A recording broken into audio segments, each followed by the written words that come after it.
అనంతపురం జిల్లా కళ్యాణదుర్గంలో ఏపీయూడబ్ల్యూజే కళ్యాణదుర్గం శాఖ ఆధ్వర్యంలో జర్నలిస్టు సంఘాలు భారీ ఎత్తున నిరసన కార్యక్రమాలు చేపట్టాయి.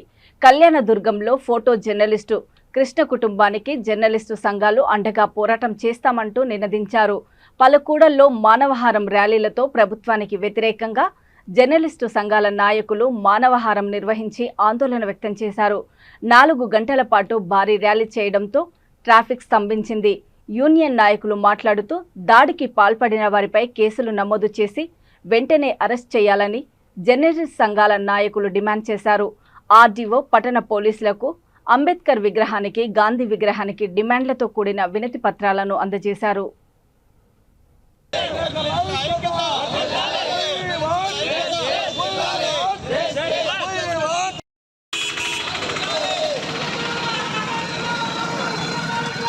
ఆ కళ్యాణదుర్గంలో ఉండే జర్నలిస్టులు కూడా ఇలాంటి పరిస్థితులు ఎదురు కాకుండా మీరు మా ప్రశ్నలు కల్పించాలని ఈ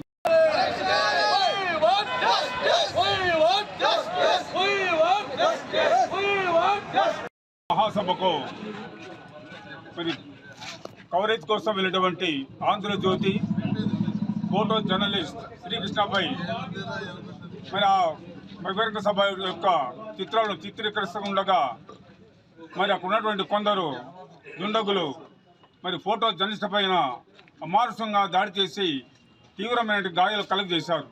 ఈరోజు ఆ గాయపడిన వ్యక్తి ప్రాణాపాయ స్థితిలో హైదరాబాద్లో చికిత్స పొందుతూ ఉన్నారు.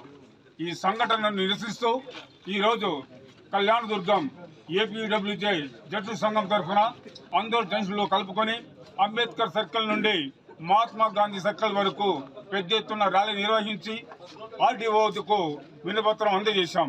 ఈ సందర్భంగా ఎవరైతే జర్నలిస్టులపై దాడి చేశారో వాళ్ళందరినీ కూడా చట్టపరంగా కఠినంగా శిక్షించాలని డిమాండ్ చేయడం జరిగింది. సిద్ధం కార్యక్రమంలో వైసీపీ మూకలు ఆంధ్రజ్యోతి సీనియర్ రిపోర్టర్ కృష్ణ, టీవీపై రిపోర్టర్ అనిల్పై దాడి చేసిన వారిపైన తీవ్రంగా ఖండిస్తున్నాం. ఇలాంటి సంఘటనలు పునరావృతం కాకుండా ఖచ్చితంగా కఠినమైన చర్యలు తీసుకోవాలి. పోలీసులు కూడా తూతూ మంత్రంగా ఏదో కేసులు పెట్టి వాళ్ళు ఏదో బయలు తీసుకొచ్చేసే రకంగా కాకుండా ఇలాంటివి ఎప్పుడూ జరుపుకోకుండా వాళ్ళ మీద కఠినమైన శిక్షలు విధిస్తే తప్ప విలేకరులు బతికే బలం లేదు.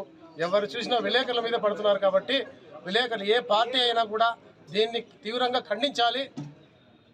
లేని పక్షంలో విలేకరులు తీవ్ర ఆందోళనకు గురి అవుతున్నారు. ఇలాంటివి జరుపుకోకుండా ముందుకి కఠినమైన చర్యలు తీసుకోవాలని చెప్తున్నారు. విరుద్ధమని ఏపీడబ్ల్యూజే పూర్తిగా ఖండిస్తుంది. అందులో భాగంగానే ఈరోజు ధర్నా, ర్యాలీ, వినతి పత్రాలు అందజేశాం. అందులో ముఖ్యంగా ఏంటంటే ప్రభుత్వాలు దాడి చేయడం చాలా అమానుషం. ప్రభుత్వాలు దాడి చేసి ఏమొస్తుంది అనేది పూర్తిగా అర్థం చేసుకోవాలి.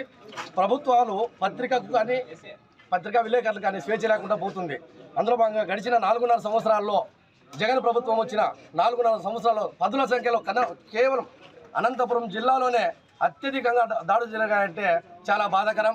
ఇప్పటికైనా ప్రతి విలేకరి పార్టీలకు అతీతంగా పనిచేస్తారనేది రాజకీయ పార్టీలు గుర్తుంచుకోవాలి. ఇలా పునరావృతమైతే సహించేది లేదు.